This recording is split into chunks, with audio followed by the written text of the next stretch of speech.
I think that this kind of goes to what you were saying, that like we don't always have all the answers, but I'll just read it so people understand. It would be reductive and dishonest to say that my road to mental health was as simple as inviting nature back into my life. It wasn't. Yet reconnecting with the natural world was a step along the way. Often to heal, we need a reason to seek healing. Depression tells us that there are no such reasons, that healing is hard and not worth the effort. Nature told me something different. Yeah. Yeah. Yeah, there's, one of the toughest parts of my depression and things that made it really difficult to get started on a healing journey was the idea that there was no point. Right. I mean, I often say that depression has an answer for everything, or it has a comment for everything, Yeah. of why it's all futile or hopeless.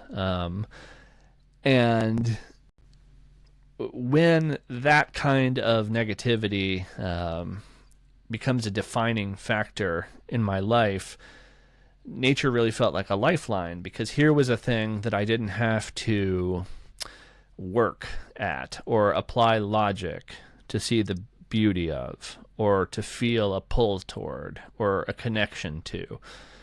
Which isn't to say there were days when, there were certainly days when it was hard to even reach out for that connection. And sometimes I needed a little prompting. But still, it was a natural, intrinsic pull for me. And just acknowledging that that pull existed in a way that didn't seem like a product of my own kind of like strategic thinking, but it was just there and I could touch it and it was real, gave me the hope, I think, to put a little effort into my own healing process. Yeah, it was like the lifeline you needed to grapple back. And when do you think that like you started to recognize that you were healing again? Like, what were some things that maybe you noticed that you were like, oh, wow? I mean, in a simple comparison, honestly, sort of early in dating my now wife of 11 years, Leslie, like, I remember, I remember days where I'd just be laying face down on the floor and saying, hey, please don't touch me or talk to me. So comparing that as a bad day with the sort of bad days I have now, where I will acknowledge it, I'll sort of nod to it, I'll change plans, but I won't be destroyed in the same way that I used to be when I had fewer tools in the toolbox to address it. Yeah, I think that's like super honorable, and it's also kind of very animalistic of you too, because that's kind of like the nature of like a lot of animals, is they just keep going no matter what happens. Like there's stories of wolves in Yellowstone, where like the oldest female wolf, she like lost an eye, but she's like 11, she's still giving birth. Like there's one-legged wolves out there that are still going, or like like despite what those holdbacks could be, you just still keep going. And like obviously they adjust to have to move along, like you said, but finding, I guess, different ways that work for us. Yeah. It takes noticing too, because Right. I always have a bad depression season around now, sort of around autumn and winter, predictably. And, friends and Leslie will kind of say to me like, oh, wow, you feel like you're doing really well this year. And I'll kind of think to myself, no, it still hurts quite a bit. It's just that I like the toolbox metaphor because, Yeah. I have a lot more answers for it now than I used to. And the problem, I think, is when I didn't have as many tools and I would just lay on the floor and, eat pretzels for every meal or just kind of hide from the world, that has its own kind of inertia. So, like, then I have a new thing to be ashamed about, and I'll pile that on. And, I mean, that's how it can be a cycle, right? So, now when it's almost related to the perfection thing I was complaining about in terms of creativity, I don't expect myself to have perfect days. So there isn't a new like cudgel of shame to hit myself over the head with when I don't feel well. Right. Now I can acknowledge it as something natural, as weather, as brain weather, and think, all right, yeah, it's bad weather today, but I have ways to dress for this weather. I have ways to make shelter. You know, I don't just have to be floored by it. Yeah, I love that. You know, and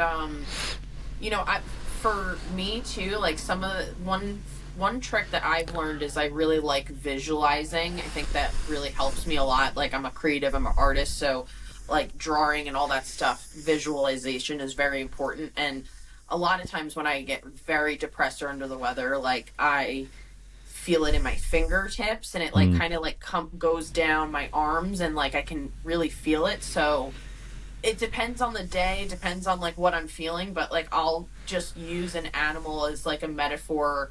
Like the first time I did this, and that's the reason why I actually have my little dragon tattoo here, but I call it my kind of depression dragon. And so when I'm feeling really down, I envision this dragon going out and eating the darkness and like ripping it to shreds and lighting it on fire and stuff. Other times I'll envision it as like my own pack of wolves going to eat all of the elk that represent like depressive thoughts. And like it just like, you know, when you do that, like I can actually sometimes feel the lightness breaking up like from inside of my arms. So it's different, like also recognizing like what works for you. You know, I think creatives have it probably a little bit easier than people that maybe aren't as creative, but it's still important nonetheless to find what works for you and navigating that to help you not have that shame, because I think that's important also to being able, like, if you're not going to have shame and put that guilt and all that stuff, you're not going to be out there judging other people and then passing on that societal shame that we all kind of, and judgment that we all kind of like bounce around on each other sometimes. So yeah, I know. I feel like I if we're looking at positives, I feel like I do get a lot of imaginative empathy that comes from my struggles, because, you know, I'll have bad days that come out of nowhere, and I'll have good days that are a surprise. And so I feel like I have a lot of empathy for struggles I don't understand, because I don't understand my own struggles half of the time, you know? Yeah. I like your point about creativity too, as being a path forward. I have found that writing has been very helpful to me too, in terms of what I said earlier about all those abstract things. You know, all of these sneaky ideas about worth and shame. They are less powerful when I write them down. Because if I don't write them down, I've said before, it feels like fighting a ghost. Like, they can hit me, but I can't hit it. All right, well, if I tie it to sentences and get it on a page, okay, well, now it's at a fixed point, and I can have a conversation with it. If it isn't just living as slippery ideas up in my head. And I think that's a really useful way to fight back against those abstractions, in the same way that going out into the woods is grounding for me. But there's a way that creativity has been a help to me. Yeah, absolutely. And I think that also kind of like bringing back that like metaphor of like the woods too, is a lot of people find like fear in certain animals, or like, oh, I'm not going to go into the woods is scary. And I think that a lot of people do that with blocking out certain aspects of their mind or emotions. And like you said, being able to confront and navigate through that, or you take a walk through your negative thoughts and be like, oh, that's really what it was. And that's why it is helpful, like, and why I've also had a lot of work, positive experiences with therapy, is because like we'll walk through that together, and like it helps to have another person to bounce that off of. That's like, no, that's your depression talking, or like, no, that's not, that's actually like an outside perspective of your own mind is important too. But being able to navigate through those negative emotions and feelings, and being able to recognize that things aren't as scary maybe as you thought, or, you know, just recognizing them, of like, you know, being like, okay, you're there, I see you, and then it's easier to let it go because you're not hiding away from it and never exploring it. So you'll never know what's in the woods that's scary or not scary until you go in there.